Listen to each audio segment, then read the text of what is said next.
All right, so now we're going to be working on basic trig equations, and this is from 7.4 if you need reference. So your objectives, you will solve simple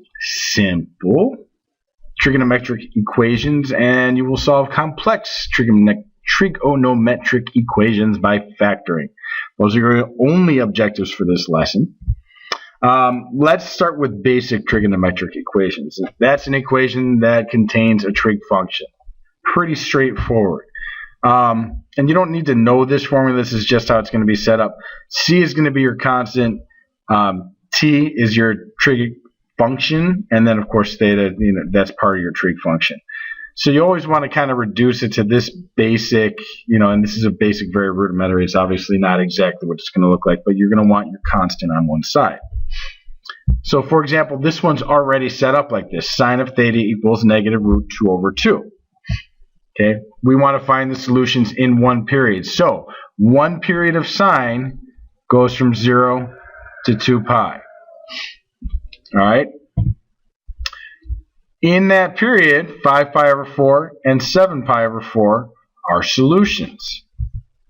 Okay, so find all solutions. In this case, sine repeats itself every 2 pi units. So its values repeat every 2 pi units. So we would get all solutions of the equation by adding integer multiples of 2 pi. And we represent that by saying 2k pi. So 5 pi over 4 plus 2k pi. 7 pi over 4 plus 2k pi. So, and then k again is any integer. A couple of things to keep in mind.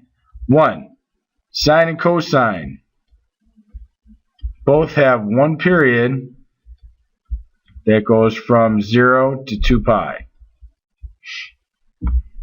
Tangent, however, one period.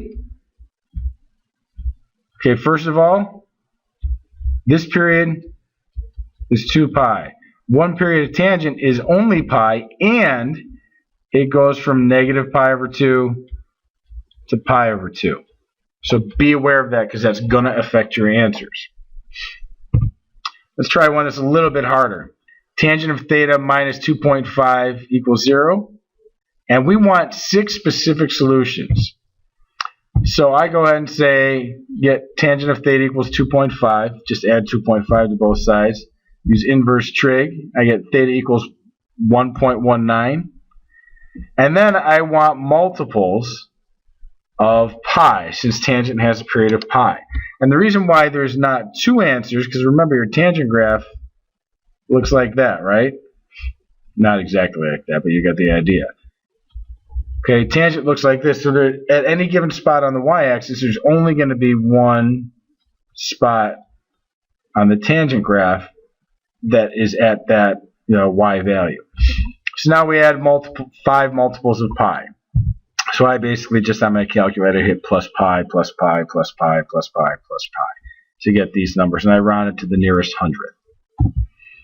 Alright, so now one that's a little bit harder, so find root 2 cosine of theta minus 1 equals 0.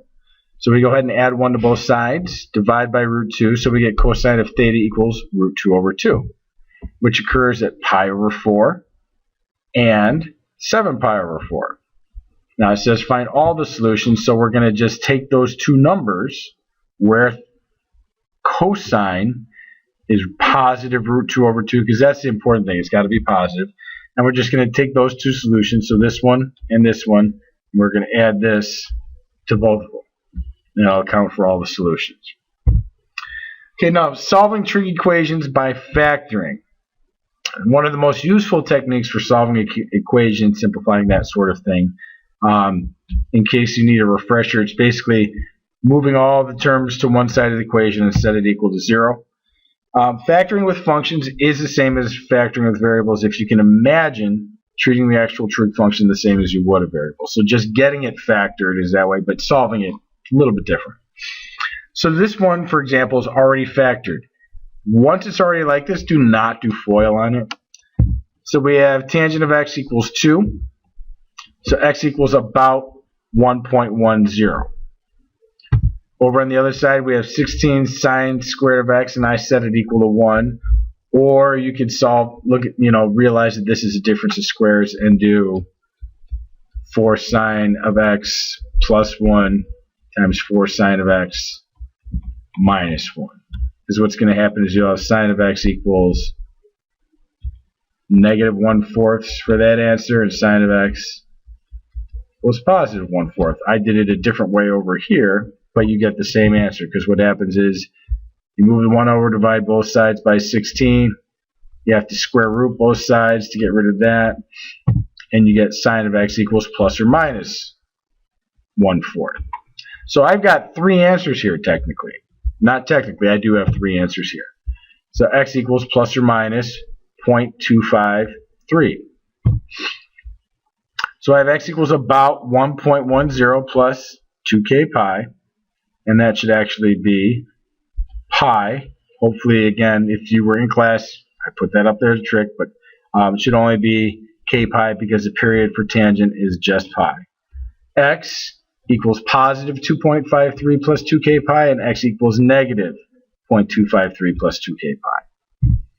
And then last but not least, so this is one that you factor, that you're going to have to factor first. So we've got to split this up. And if it helps, if you're looking at this and you're like, I don't know what to do, imagine that this is 2x squared minus 7x plus 3. And hopefully that helps you factor that. I wouldn't continue to work the problem like this, but just as far as how you split it up. Because what you'll get is 2 cosine of u minus 1 times cosine of u minus 3 equals 0. So you get 2 cosine of u equals 1, or cosine of u equals 3.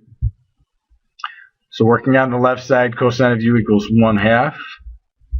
Since cosine of u has a period of 2 pi, we need to find the solutions for interval 0 to 2 pi. So cosine of u is 1/2 at pi over 3 and 5 pi over 3. So it's all solutions, so I'm going to add that 2k pi. This one, however, cosine can never be 3 because cosine is never greater than 1. Okay, so there is no solution. If there was, you could have 2 more possible answers. So just some things to be aware of. This was more just a refresher for something for you to refer back to, or if you were absent, hopefully you took good notes. If you have any questions, please do not hesitate to contact me. Have a good one, guys. Take it easy.